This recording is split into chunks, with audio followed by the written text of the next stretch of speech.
It's Friday, February 13th, and this is the Echo Press Newsminute for the week of February 8th through the 14th. I'm Lisa Johnson. Here are the top stories in our Wednesday, February 11th issue. The second annual Beat the Winter Blues and Jazz Festival this past weekend was about more than just great music.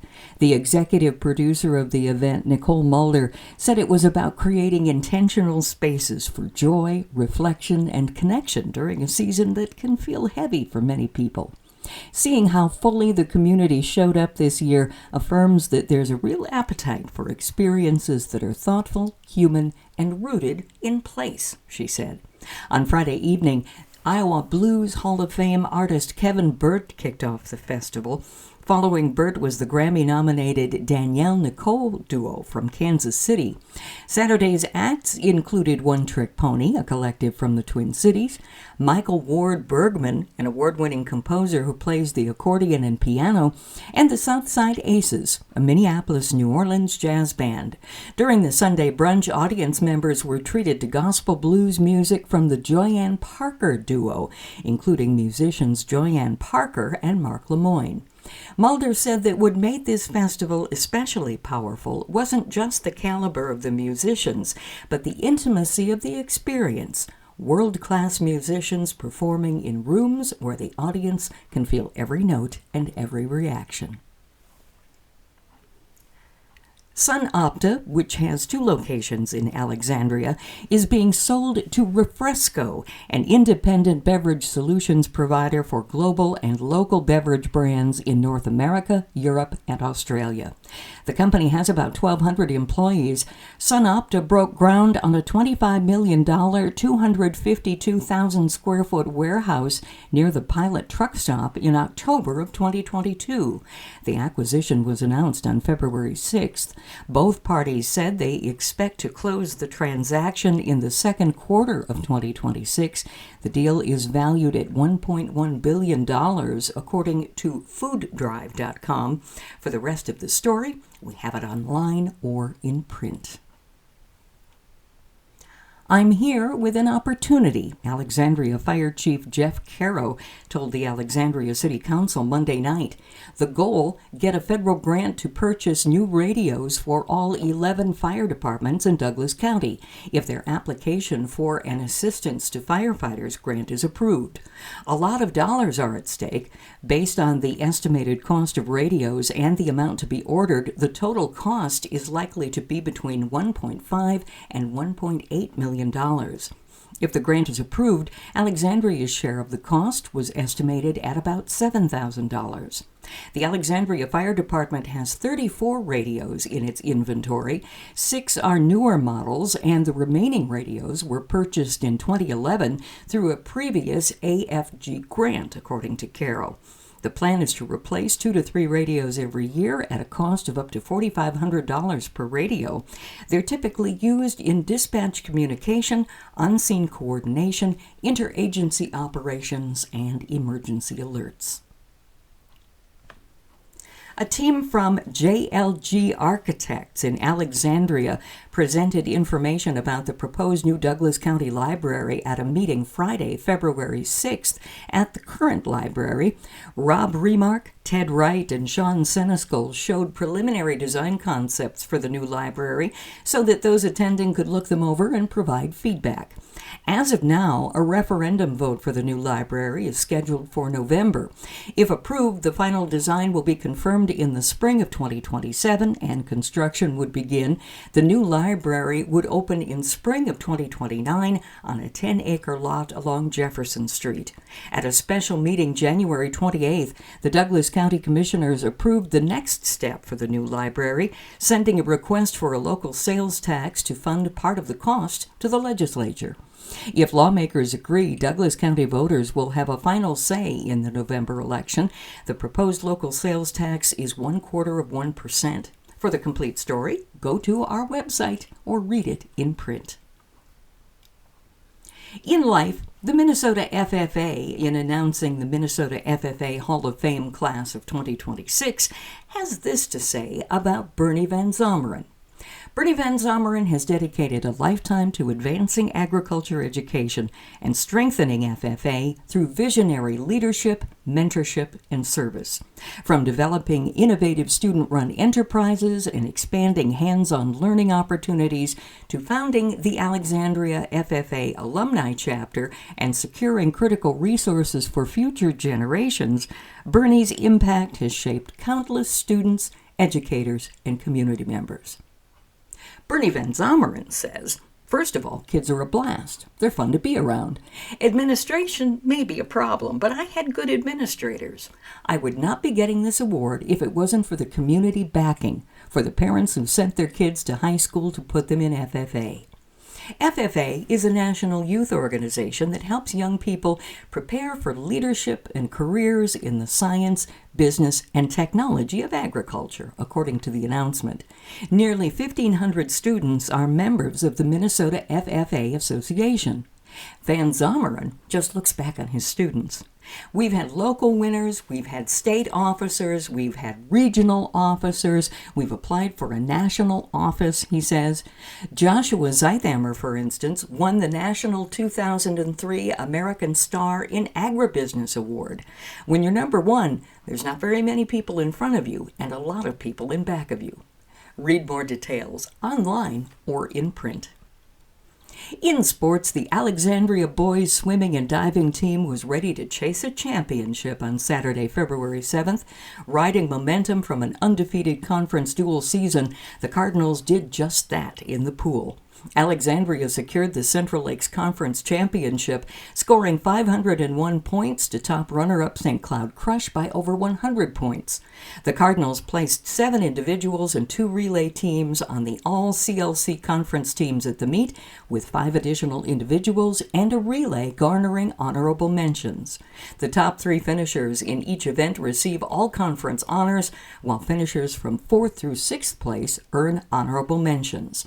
The Cardinals had 2 conference champions at the meet, as Kyler Kavanaugh earned the diving title with teammate Crew Musha in 2nd place. Micah Keatsman was the 100-yard backstroke champion, while Pete Wasick placed 6th. Full details are online or in print. It's time to pick up your copy of the Echo Press today for great local news coverage.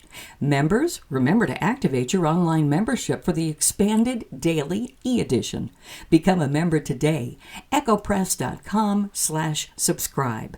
The Echo Press, giving information life since 1891.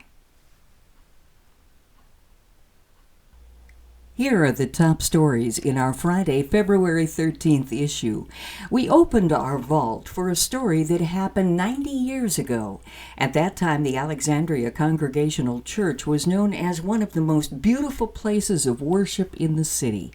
Then on February 11, 1936, the 42-year-old building located on 7th Avenue was destroyed by a fire. That morning, janitor J.E. Charley went to the church to turn on the city steam heat to warm up a room for a religious education class. Charley found that the water pipes were frozen, so he took a blowtorch to the basement and thawed them out. Reverend Harry Blunt, the pastor of the church, arrived to see how Charley was getting along. While the pair were talking, they smelled smoke. Reverend Blunt had to run across the street to the parsonage where there was a telephone and called the fire department.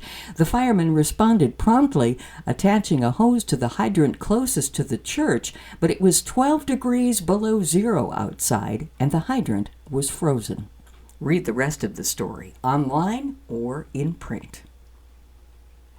The third time was indeed the charm for the Osaka School Board's attempt to pass a school bonding referendum. That and dramatic cuts to the original plan.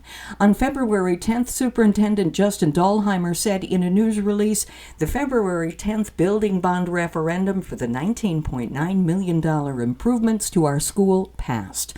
Unofficial results, yes, 558. No, 525. We appreciate the community supporting our vision. There will be future information out to the community on the next steps, timelines, and construction process. This is a monumental moment in our school's history. It's been a long road for the Osaka School District, caught between the rock of a facility that they're rapidly outgrowing and that needs potentially expensive renovations and updates, and the hard place of voters that have rejected attempts twice before to pass the bonding referendum. The district put the measure before voters in 2023, proposing more than $34 million in updates and school expansion. It failed to pass in November of that year. They came back to voters again in 2025 with a proposal for an over $32 million package of updates and expansion. It failed to pass that April. More details are online or in our print version of the paper. Demolition crews cleared away West Side lumber and warehouse outlet buildings this week to make room for Alexandria's second Kwik-Trip store. It's part of a multi-million-dollar redevelopment that includes the convenience store, gas station, and a car wash. It will be located near the roundabout intersection of County Roads 82 and 45 on the current site of West Side lumber and warehouse outlet. Plans for a second Kwik-Trip in Alexandria got zoning approval from the Alexandria City Council November 24th. Plans for the first Kwik-Trip were approved in October of 2024. It's being built on the east side of Highway 29, south of the Holiday Inn. More details are in our online story or in print. A brainstorming idea of Barb and Bob Fredericks will soon be coming to fruition. The Alexandria couple, parents of 3 young adult children who are persons with special needs, are creating the Cardinal Kitchen, a teaching training restaurant for persons with disabilities. The idea came after they identified a gap in the community for young adults with special needs who are trying to find employment in Alexandria. Barb says, "We can see that it's sometimes difficult to find the right employer who will accept hiring someone with disabilities and someone who has aged out of the transition center program. I think there's a missing piece in our community in not recognizing all the abilities that they may have," says Barb about people with special needs. Along with the loyalty and dedication they develop for their employer and the job they do, we also say they may not be your fastest worker, but they're a steady worker, and they're reliable and they're dependable. Cardinal Kitchen will be a collaboration with Alexandria Public Schools Transition Center to increase employment skills. Barb says it will serve as a hub for skill development, community engagement, and workforce training. The rest of the story is available at our website or in the print version of the paper. In life, here's a feature for Valentine's Day. Emily Rainier isn't saying Alexandria is a secret pocket of romantics, but she's not saying it's not either. The owner of Cherry Street Books in Alexandria says 6 months in, the Romance Book Club is growing and has added quite a few members. I think that's what draws people to it. Every romance book you've ever read, it has a happy ending. Kind of like a Hallmark movie, she says. You know there's going to be some drama, there's going to be things that happen, but it's always going to be happy at the end. I also really believe that back in the day, when you would read a romance, they weren't Rainier pauses to decide how to phrase the next sentence. They were cleaner than they are now, let's say that. There is a little bit of spice to these books that maybe wasn't always there back in the day. At the same time, modern romances might be spicier, but they've also changed with the times. In a far cry from the bodice rippers of the 70s and 80s, for example, consent is sexy. Lack of consent is not sexy anymore. And the characters in the modern-day romance books are having conversations that characters in previous iterations of romance novels would never have even considered. And that means, says Rainier, there's more for modern readers, too. It's great for the book club, because 20 or 30 years ago, what would you have gotten together and talked about? Romance books were all kind of the same. Now they're touching on topics that aren't just about the romance or the love story. They're building topics into it that are real-life scenarios and things that are really happening, which gives the book club something to actually discuss about a romance book. You can read the complete story on our website or in the print version of the paper. In sports, read about the Zion Lutheran boys basketball team. It's getting set for state. The Cougars sport an 18-3 record with 3 games remaining in the season before the Minnesota Lutheran State Tournament commences Friday, February 27th at Concordia University in St. Paul. Among the 18 victories on the season, they include 2 tournament titles and a third-place result in a third tournament. It's all part of creating a strong schedule for the kids on the team to compete in. That's according to head coach Brett Ludwig, who sits at the helm of the boys' 6th through 8th grade program. A major focus this season has been strengthening the schedule, seeking out quality opponents, and traveling across the state to compete against Lutheran and Christian schools, says Ludwig. That commitment has paid off, sharpening the team for postseason play. Opinion page items for the week include an Echo Press editorial about how job seekers are using artificial intelligence to give them an edge, an In the Know column about the Alexandria College having activities beyond the classroom, our history column, an Echo Press editorial about an overlooked health threat, loneliness, and letters to the editor about urging support for local and state trails, peaceful protests, and small towns showing resilience. I'm Lisa Johnson. This is the Echo Press News Minute for the week of February 8th through the 14th.